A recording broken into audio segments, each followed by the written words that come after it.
السلام عليكم ورحمة الله وبركاته. اليوم نريد أن نخبركم بموضوع الجمارك اليمنية، الجمارك حق حكومتنا،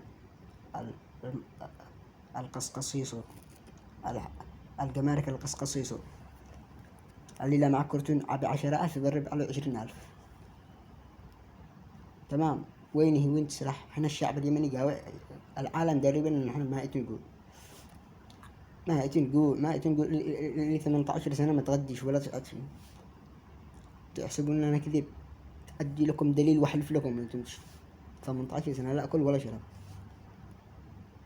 والحكومة حقنا جالسة تبلخنا وبلا فايدة. فوقنا ترعب إبل ولا هي حنبنا، يعني لو جينا نتكلم قال لك لا تتكلمش.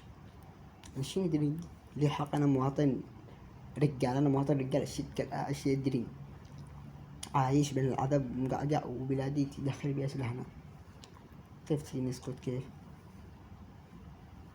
يعني السرقة ومسرقة بالظاهر؟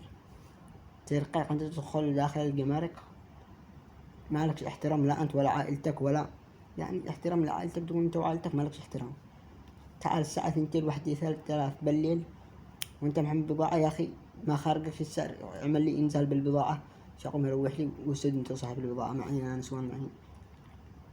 قل لك يا أخي شو حقك من العائلة وجزئك الله معك. سيارة ممنوع تخرج، باص ممنوع تخرج. شو عائلتك بيعمل بالسوق السوداء تحطينا باللف على الجمارك. أصحابنا بيبيعوها، استحوا على وجوهكم وقعوا شرفاء، ولا والله لقع لكم بالصندل ورب محمد. تابعين دنيا وعذاب وقعقعوا وبهدلوا وإهانات واستنقاص تابعين. عاد احنا نسكلفين بالمخموخ يعني ولا بقي وصله.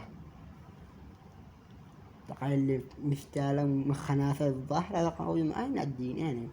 أين الشي؟ احنا أصل العرب وأصل العربيات يا لنقحبر بكم بعد. والسلام عليكم ورحمة الله وبركاته.